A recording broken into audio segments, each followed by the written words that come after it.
Shaykh, حفظك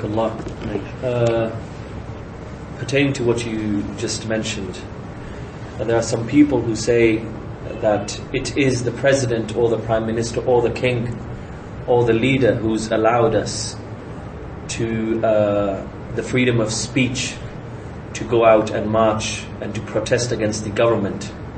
And in that case, what do we say? Alhamdulillah, wassalatu wassalamu ala rasulillah wa ala alihi wa sahbihi wa man wala wa ba'd. Then, with respect to the ruler commanding the people, I mean, there are two things here in essence: that which the ruler commands and that which he allows. If the ruler commands with something that opposes the kitab and the sunnah and the ijma' of the salaf, then the ruler is not obeyed in that, bil ittifaq, by the consensus of the scholars and the sahaba and the tabi'een and the a'immatul huda, the scholars of right guidance, the great scholars of hadith of the earlier generations and sunnah and salafiyah. There is no doubt, due to the hadith of the Prophet sallallahu alaihi wasallam, where he said obedience is in that which is ma'roof, obedience is in that which is good. And likewise the hadith of the Prophet sallallahu alaihi wasallam, that there is no obedience to the creation in disobedience to the Creator. So if the ruler commands with anything that is haram and anything that opposes the guidance of the Prophet sallallahu alaihi wasallam, then by the consensus and the ijma' of the salaf, he is not to be obeyed. For example, the ruler commands with riba, with interest or usury, or the ruler he commands with the drinking of wine, or the ruler commands that you must open up a casino, or the ruler commands with something of that nature, then he is not to be obeyed in that one issue. As for that which he commands with, in which there is no sin, then he is to be obeyed in that. But in that issue, he is not to be obeyed. As for him allowing things, that it's not obligatory upon you, but he allows. Like for example, he allows women to uncover themselves. Do we now go out and uncover our wives because he has allowed it, and say, well, under the banner of liberation and being liberal, and under the banner of freedom of speech, that the ruler has allowed you to listen to music? He's not commanding you, because Muslim rulers, they don't command their population to go out and listen to music or play music in your homes. The rulers don't command with that, but they give some leeway for the people to do as they please in certain regards.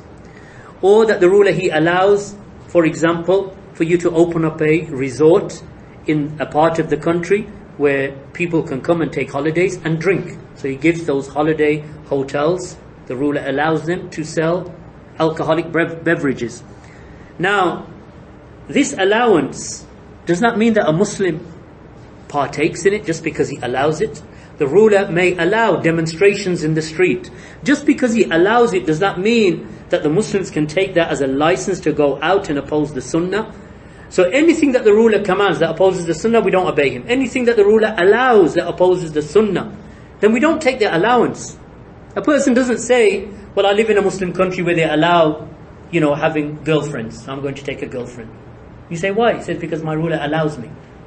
My ruler allows me to go out demonstrating in the streets, so I'm going to demonstrate in the streets because he allows it. No, we say, let's measure what he allows in his land. Maybe he does it out of weakness. Maybe he does it because of some ta'wil. Someone's told him that this is that this way that you're running your country is the way to run the country. Some ta'wil, some person has distorted the meaning of the Sharia in front of his eyes. So he allows that which the Sharia does not allow. So therefore he falls into some error. And we make dua for our rulers who have fallen into that error, that Allah guides them and guides us. But nevertheless, that is a reality that many nations live under. So now the ruler says, in my nation, you can go out demonstrating peacefully. I will allow you to do that. So now we say, well, the ruler's allowed it, let's go out and demonstrate. Same rule applies to all those other examples that I gave. The ruler allows you that you don't have to cover your head for the woman. So she doesn't have to. So she says, "Oh, my ruler says I don't have to cover my head." But what does Allah say? And what does the Messenger say? So likewise with demonstrations, Allah and His Messenger sallallahu alaihi wasallam do not allow demonstrations. How do we know that? Because the Prophet sallallahu alaihi wasallam said, "Man amila amalan laysa alayhi amruna fahuwa rad." That whomsoever does a deed that is not from this affair of ours, then it shall be rejected. So the question that is to be asked is, are demonstrations in the street seeking rectification or some sort of Islamic Sharia that they claim that they want to gain, is demonstrations a pathway or a wasila or a means that the Prophet ﷺ allowed for the people to use as a means of rectification? If it is, then let us see the evidence. Because the islah of the ummah and the rectification of the ummah is an issue that is tawqifiyya. It is something that requires evidence and proof. If they say we are marching on the street as a means of jihad, then we say, MashaAllah, jihad is ibadah. They say, yes, for this act of ibadah, where's your proof? And they go quiet, because there is no proof. They say, my shaykh allowed it, my group allowed it, and we go back to the issue of amir. My amir said we could do it. You say, but we don't care about your amir, we want evidence. Where did the Prophet ﷺ, when he was in the deepest of oppression, and in the harshest of times, where he himself was strangled, and boycotted, and beaten, and the Sahaba were killed and tortured, when did the Prophet ﷺ ever say to his companions, let us all gather together and march? Never. They bring one narration, which is weak, and it does not prove demonstrations anyway, regarding when Umar and Hamza radiallahu anhuma, when they embraced Islam, and they say, oh, these two went out for demonstration. Number one, the narration is weak. As Ibn Hajar mentions, there's a narrator in the chain of narration who is matruk. Secondly, in itself, it is not an evidence for demonstration, because there's no mention of protest and demonstration. All it mentions is, though the narration is weak, is that they walked to the haram and they prayed. That's all it mentions. There's no mention of demonstration or mudahara or muzāhirāt. So, if the ruler allows it in the land, it does not make it permissible, up until there is a textual evidence that allows for it. They say that we are enjoining the good and forbidding the evil. We say that the Prophet ﷺ in Bab Awla had the greater right to enjoin the good and forbid the evil in Mecca, when he was being oppressed and boycotted, and the Sahaba radiallahu anhum being tortured. When did the Prophet ﷺ use that as a means of enjoining the good and forbidding the evil? Never. You don't find this in the time of the Sahaba. They had the ability to do it, they never did it. That which suffices them will suffice you. That which they stopped at, you stop at also. Anyone who claims today that since the ruler allows demonstrations and therefore we are going to demonstrate, is a person who has innovated into the religion of Allah. He has tried to rectify with a means that it is not permissible to use as rectification. And that's why Imam Malik radiallahu anhu said that the latter part of this ummah will not be rectified except that which rectified its earlier part. And likewise the Prophet sallallahu alaihi wasallam said, those of you who live for long will see a great amount of differing and a great amount of ikhtilafan kathira, as he said sallallahu alaihi wasallam. So then the Prophet sallallahu alaihi wasallam, when he mentioned all of these difficulties and controversies that will take place, he gave them the solution. He said, when one of you faces that, فَعَلَيْكُمْ بِمَا عَرَفْتُم مِّن سُنَّتِي, then stick to that which you know of my sunnah, and the sunnah of the rightly guided successors after me. Then he mentions something that is important, that these jama'at and these groups who go out to demonstrate, that they forget. The Prophet ﷺ said that when this controversy occurs, upon you is to hold on to my sunnah and the sunnah of the rightly guided caliphs after me, meaning Abu Bakr, Umar, Uthman and Ali. Then he said, وَإِيَّاكُمْ وَمُحْدَثَاتِ الْأُمُورِ, and beware of newly invented matters. So we say to them, are demonstrations newly invented or not? Forget the riffraff, forget all of the kalam and the sophistry, forget all of that. I'm asking you a question. Are demonstrations newly innovated into the Muslim ummah? If they say yes, say that hadith applies to you. Because the Prophet ﷺ said, when controversy happens, for those of you who live for long will see a great amount of controversy and differing. فَعَلَيْكُمْ بِمَا عَرَفْتُم مِّن سُنَّتِي وَسُنَّةِ الْخُلَفَاءِ الرَّاشِدِينَ الْمَهْدِيِّينَ مِن بَعْدِي وَإِيَّاكُمْ وَمُحْدَثَاتِ الْأُمُورِ. He said, and beware of newly invented matters. Even before that he said, عَضُّوا عَلَيْهَا بِالنَّوَاجِذِ, hold on to that and bite onto that with your molar teeth, and beware of introducing newly invented matters. So ask them, did the Sahaba demonstrate? No. Did the Prophet ﷺ command them to demonstrate? No. Did Abu Hanifa demonstrate? No. Did Ahmad ibn Hanbal demonstrate? No. Malik, Shafi, Bukhari, Muslim, were they oppressed? Yes. Malik was beaten.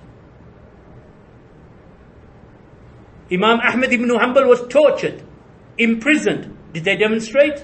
They were commanded to utter words of kufr, yet they did not demonstrate. Imam Ahmad and over 1,000 scholars were commanded by the ruler under the penalty of imprisonment, torture and killing.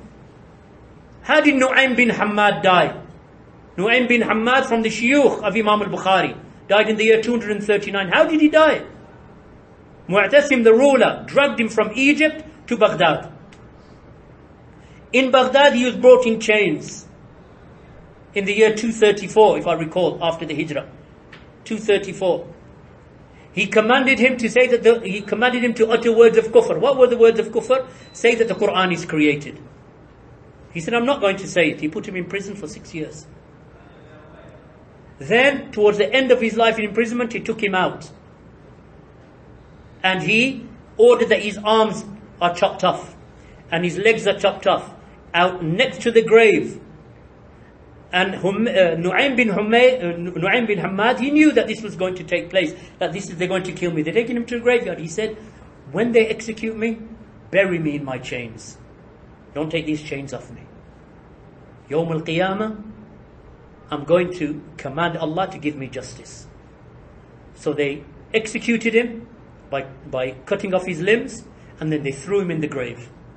This is the great Imam, Nu'aym bin Hammad, rahimahullah ta'ala, because he refused to utter a word of kufr. How come no one went out demonstrating then? How come no one came out and said, right, we're going to rebel against the ruler? Why? Because it was forbidden. Islam forbids it. And this is when they were commanded with kufr. Now a person will march in the streets because the bread has gone too expensive. Over kufr, they said no, by rebelling against the ruler, blood is going to be shed. And they wouldn't demonstrate. And they would not fight. And they would not raise the sword, because Imam Ahmed said to them, ad-dima, ad-dima. Preserve the blood of the Muslims. He refused to rebel against the ruler. Over an issue of iman and kufr, he wouldn't rebel. Over an issue of iman and kufr, he wouldn't go out marching in the streets. People march in the streets today for what? They say, oh, the price of flour has gone up. What are they doing? What are these rulers doing? Oh, this ruler such and such, he's done something. The tax has gone up by 1% or 0.5%. So they want to go and rebel. For the dunya they will rebel. For the dunya they will march.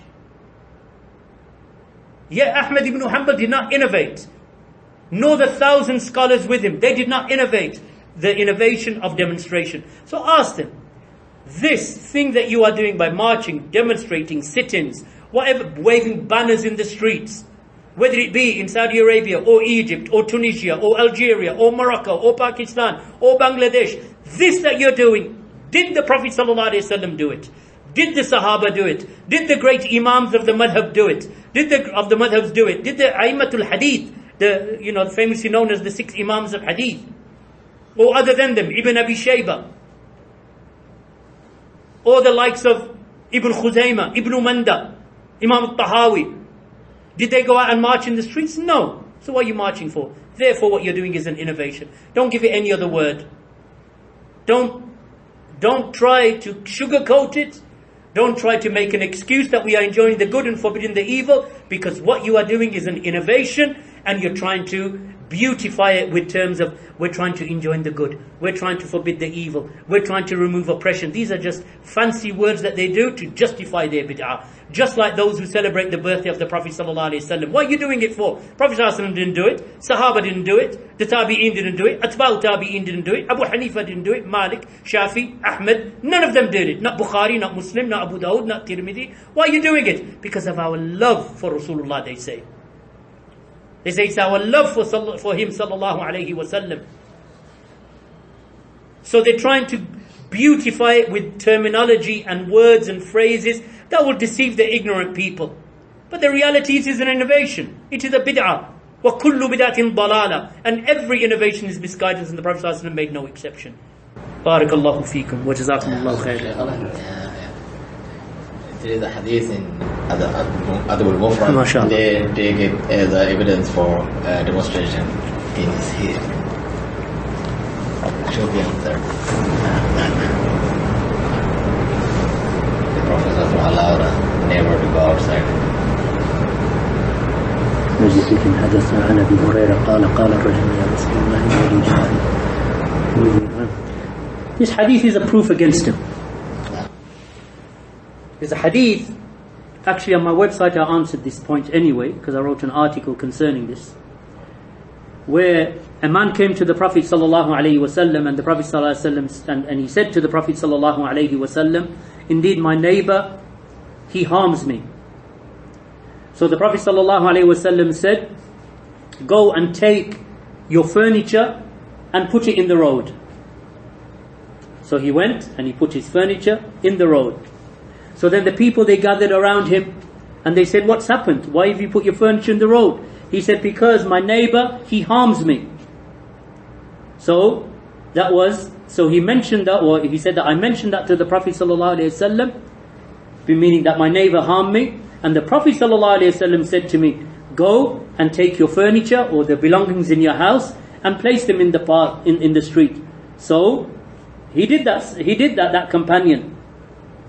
So the Prophet sallallahu alaihi, so those people, that they started saying words of revilement and invoking Allah, calling upon Allah subhanahu wa ta'ala to disgrace him, meaning the neighbor who has harmed his neighbor. So the man or the neighbor, he came and he said, please take your furniture back in your home, for wallahi I will not harm you. They say this is a proof for demonstrations. Only a majnoon person would see that is a proof. Where's the proof for demonstrations in there? A neighbor harms you, so now you want to tell the people this neighbor's harming me, so that he feels embarrassed, so that he feels a sense of taqwa of Allah and fear of Allah subhanahu wa ta'ala, so he does not harm his neighbor. What has that got to do with hundreds of people marching in the streets and waving banners, calling for the ruler to rectify this and to change that and to fix the law or to increase this or to decrease the price of that or to change the rulership? What has that got to do with political demonstrations? Where's the political demonstration in that? There is no sense of politics in there. He is telling the people aren't demonstrating. The people are saying, why have you put? Because it's ajib. You go into your home and you put your furniture in the street. So it's natural that the people who take that path every day, they're thinking to themselves, why is this man putting his furniture? Why have you put your furniture in the street? He said, I asked the Prophet ﷺ and I told him my neighbor's harming me. So the Prophet ﷺ said, put your furniture in the street. So when the people said, oh, is that why he said it? Then may Allah disgrace your neighbor for harming you. Secondly, who from the Salaf understood this hadith to mean that you can go and demonstrate? Which of the Sahaba understood that to mean that you can go and, because the Sahaba were harmed? Were they not? Were they not tortured? Were they not beaten? Even after the death of the Prophet sallallahu alaihi wasallam, Abdullah ibn Zubair was killed, and his body, and he was crucified in Mecca. The Kaaba itself was demolished by catapulting by Hajjaj ibn Yusuf, who catapulted the Kaaba and destroyed it with rocks. Which of the Sahaba said, oh, I have a hadith, and they pulled this hadith? Which Sahabi? And that's why Imam al-Bukhari said, beware of a person who speaks and he does not have for his qawl a salaf. They want to use a hadith like this to justify their bid'ah. That's what they want to do. Just like those who celebrate the birthday of the Prophet ﷺ, they say, look, the Prophet ﷺ said that I was born on a Monday and I fast on a Monday, so we're going to celebrate his birthday. Where is that and where is what you are doing? The Prophet ﷺ fasted every Monday. He didn't take a single day out in a year and throw a party and cut cakes and put decorations in the mosque and do fireworks and march in the streets with a like a model Kaaba on the top of the roof of the car. Prophet ﷺ is talking about fasting on a Monday. They take it as a day of celebration, a birthday. That is the difference between the Salafee and all of Ahlul Bid'ah. The Salafee, when he sees a hadith like this, he says to the person who uses it in the manner that these people are using it, where's your Salaf? Where did Imam Ahmad ibn Hanbal say you can act upon this hadith in this manner? Where did Imam al-Bukhari say you can act upon this hadith in this manner? Look at the chapter heading. The chapter heading is not demonstrations. The chapter heading is Bab Shikayatil Jar. The chapter of complaining about the neighbor. That's what the chapter is about. It's not about demonstrations. So anyone can pull out anything. Just like when you say, why are you marching? Number of times I've asked them, and they say, Prophet ﷺ said, Man ra'a minkum munkara. They quote the hadith. The Prophet ﷺ said, whomsoever amongst you that sees an evil, then let him stop it with his hand. And if he is not able, then let him speak out against it with his tongue. I say, okay, that hadith is hadith it is a general hadith. So the Prophet ﷺ said, when any one of you sees an evil, then let him stop it with his hand. Your mother listens to music. You're going to beat her? You said with the hand. So are you now going to take her and move her away from the stereo and take her stereo and throw it in the bin? Is that how you're going to? Your father smokes. Man ra'a minkum munkara. What are you going to do to your father who smokes? Prophet ﷺ said, when one of you sees an evil, change it with your hand. Are you now going to grab the cigarette from your father's mouth and throw it to one side? Go and try it and see what happens. You want to be a lion in front of the ruler. You say the Prophet ﷺ said, whoever sees an evil, change it with your hand. You can't even stop your father from smoking. You can't stop your sister from walking in the street without hijab. Why? Because you know that using this hadith in the manner that you are trying to use it, you cannot use it. Because enjoining the good upon the ruler and forbidding the evil is not with the hand. Enjoining the good upon your mother and forbidding the evil from your mother is not with the hand. Enjoying the good upon your father and forbidding the evil from your father is not with the hand. Enjoying the good and forbidding the evil with your children is with the hand. Because he's your son, he's your daughter. Prophet ﷺ said, if he does not pray at the age of 10, smack him. When did the Prophet ﷺ say you can smack your mother? So why don't you use the hadith there? Because you know, Ya Muqtadi', those innovators, they know that they are trying to use a hadith in outside of its proper place. Which of the Sahaba used that hadith for demonstrations? The hadith of enjoying the good and forbidding the evil with the hand and with the speech and with the heart. When you see an evil, you correct it with the hand, with the speech, with the heart. Which of the Sahaba used that to demonstrate with? And said, right, where's your proof? We're going to use that hadith. No Sahabi, because it was never done. It was never done. This is the Manhaj as-Salafee that distinguishes it from all of the other manahij, of all of the other methodologies. That we will say, bring us the Sahaba who used the hadith like you're using it. Bring it. And if they bring something from the Sahaba radiallahu anhum, we'll accept it. If the Sahaba, they differ between themselves, which they don't in the issues of usul, Sahaba don't differ in issues of usul. As Shaykh al-Islam said in Manhaj Sunnah Nabawiyah. The Sahaba never differed in the foundations of the religion. But let's assume that there is some differing of the Sahaba in an issue. Now what do? We take the aqwal of the Sahaba and we take it back to Allah and His Messenger to see which of these qawlan, which of these two sayings or three sayings or four sayings of the Sahaba is more correct, in line with the Kitab and the Sunnah, because that's our methodology. Even when the Sahaba, they differ. So now these people want to come and use a hadith, they pluck it out of nowhere, and I've heard it. It's not our brother Tariq, Jazakallah khair, that he just mentioned it. But I've heard it before when those demonstrations were taking place in India. And some of these majaneen, on a daily basis, WhatsApp message, here's our proof. How dare you speak about demonstrations? Our scholars in India have said, and our sheikhs in India have said. So I'm still waiting for the hadith, and eventually someone sends me a clip of someone on YouTube, and they say, this is the hadith that he's using. If it was not so serious, it would be laughable. If it was not so serious. How pathetic they are. That they use a hadith of the Prophet ﷺ for their own political cause. Only because it furthers their own agenda. Not because the Sahaba radiallahu anhum were upon it.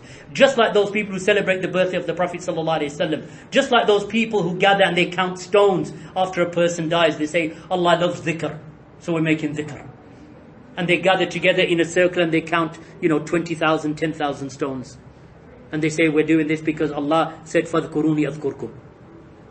So they use a narration that is in a situation that it was never used by the Sahaba. That is a bid'ah.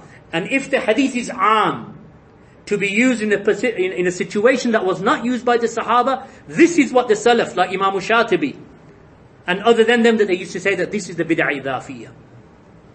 This is the bid'ah idafiyah, meaning that they're trying to use a foundation that is already exists in the Sunnah in a manner that the Sahaba did not use it.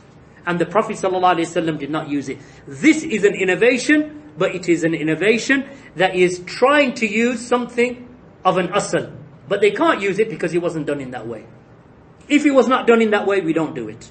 Just like a person sits and he says, Allahu, Allahu, Allahu. You say, what are you doing? He said, I'm making dhikr. Technically, he's making dhikr. But it is a bid'ah. Why? Because the Prophet ﷺ never took a name of Allah. Not Allah, not Ar-Rahman, not Ar-Rahim, not Al-Quddus, and repeat it over and over. You will not find a hadith that is authentic from the Prophet ﷺ that he sat and he said, Allahu, Allahu, Allahu. Is it dhikr? Technically it's dhikr. You're remembering Allah. But is that dhikr, the dhikr of the Prophet ﷺ? No. So what is it? It is a bid'ah. Which type of bid'ah? Bid'ah idafiyah. A person sits and he says, Ar-Rahman, swinging back and forth, Ar-Rahman, Ar-Rahman, Ar-Rahman. Say, what are you doing, akhi? Isn't I'm making dhikr? You're stopping me from making dhikr. Say, I'm not stopping you from making dhikr. I'm stopping you from innovation and misguidance and being foolish. Because the Prophet ﷺ didn't make dhikr like that. He didn't. You want to make dhikr? Say Subhanallah, Walhamdulillah, Wa la ilaha illallah, Wallahu Akbar. All of that has been reported. That is dhikr of Allah. What you're doing is bid'ah, ya akhi. Bid'ah idafiyah. So what they're doing there is bid'ah. And in fact, the demonstrations are not even a bid'ah idafiyah. They are bid'ah asliyah. Bid'ah idafiyah, there is something that they are trying to connect to. What they're trying to connect, because that hadith is not a support. They have no hadith that supports him for demonstrations. Not khas and not am. Nothing. That is why things like birthday of the Prophet ﷺ is bid'ah asliyah, meaning it is a bid'ah without any shred of evidence. The bid'ah of muzāhārāt and marching and demonstrating in the streets is a bid'ah asliyah, without any foundation. That hadith cannot be used because it's not even the am meaning of the hadith, the general meaning of the hadith doesn't support them. Secondly, they have no amal of the Sahaba radiallahu anhum, nor of the early Salaf. Yet, every single nation they're demonstrating and they say, you Salafis are the only ones who don't do it. Alhamdulillah. Al-jamā'a mā wāfaq al-haqq walau kunta wahdak. The jamā'a, in truth, are who? Are those who are upon the truth, even if you are just one person. The jamā'a is not because, 40,000 people marched in Cairo and they removed Husni Mubarak. They say, they are the jamā'a. Look how many tens, if not hundreds of thousands marched. Who marched? The butcher, the baker, the car mechanic, the street sweep, the nurse, the doctor, the wife, they're the ones who are, who's marching? Rabble and riffraff, who have been convinced that this is how you rectify their affairs. MashaAllah, how many years ago was that? 8-9 years ago? What rectification have they achieved? They haven't achieved anything. What did they achieve? The military came out and started firing at them, whilst those who were calling the people to go out and march in the streets were sitting in their apartments, or sitting in London, or sitting in Paris, or sitting in New York, whilst the butcher and the baker and the street sweep and the bus driver is marching in the streets of Cairo, going up to Tahrir Square and sitting down in there for days on end. They're the ones who got shot. They're the ones who got tear gas in their eyes. They're the ones who got arrested. They're the ones who are still in prison, some of them. Why? Because some majnoon, fool, innovator, that he caused so much havoc in their society, that the repercussions they're suffering till today. What did they achieve? Nothing. Because if you want rectification, as one of the Salaf said, you seek salvation, but you do not take its path. Verily, a ship does not sail upon dry land. You want rectification, you don't take its path. That's like putting a ship upon the sand and expecting it to sail. It's not going to sail. A ship requires water. You want rectification, it requires sunnah. Barakallahu feekum wa jazakumullahu khairan. Also the make and Aqidah first, then looking for it. Yes, that's exactly. One of the principles of Ahlul Bid'ah, come to a conclusion, then run around look for your proof. The manhaj of Ahlul Sunnah is go to the proofs and then act upon them. They do it in reverse. They come to a conclusion, people are going to ask us why we're doing it. Yeah, you go and look for it. I'll go, let's see what we can find. Ahlul Sunnah, they don't do that. Ahlul Sunnah, they make tawaqquf. They hold back up until the evidence comes and then they act. Not the other way around. بارك الله فيكم وجزاكم الله خيرا بحمدك.